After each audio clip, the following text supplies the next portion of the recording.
The reason that this talk changed radically at 4 a.m. is that I became aware yesterday that many of you don't know the basic terminology or framework of what you have just been through. You think you have been through the culture wars, which is some sort of cute internet conflict that seems really draining and exhausting. No, this is actually something that has recently been termed hybrid war. It's a 2007 concept from Frank Hoffman, and it says that in the current situation, non-shooting wars have no border and no end. Anything that can come through the internet means that there is no frontier. We are all combatants to the people who practice hybrid warfare. We can all be manipulated from abroad. Tokyo Rose is everywhere.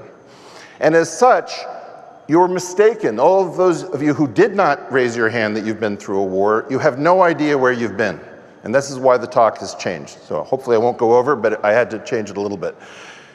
Cyber attacks, diplomacy, psychological attacks, information warfare.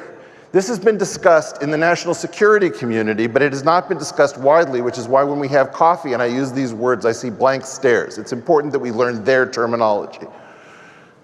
Human terrain system. This is the concept that we can weaponize the social sciences.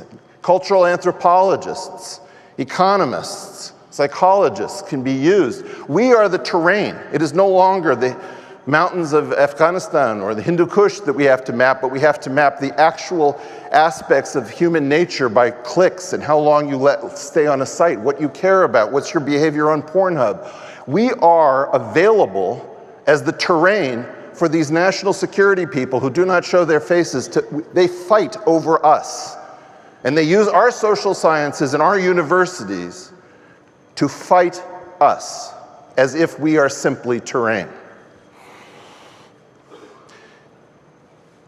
Amazingly, many of you do not know about the whole of society approach. Whole of society approach is an innovation that came out of the Asia Pacific Security Center named after Daniel Inouye in the Pacific. And it basically says that the institutions of a society must be aligned to fight hybrid wars in the modern era. Now, if you think about that, you will realize that that is a very complicated name for soft fascism. Literally, the fascia is what binds together these institutions.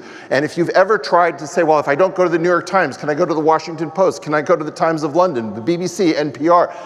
All of these people appear to be in lockstep. This is coordinated through the whole of society approach. Because they have chosen the name for it, we will call them HOEs.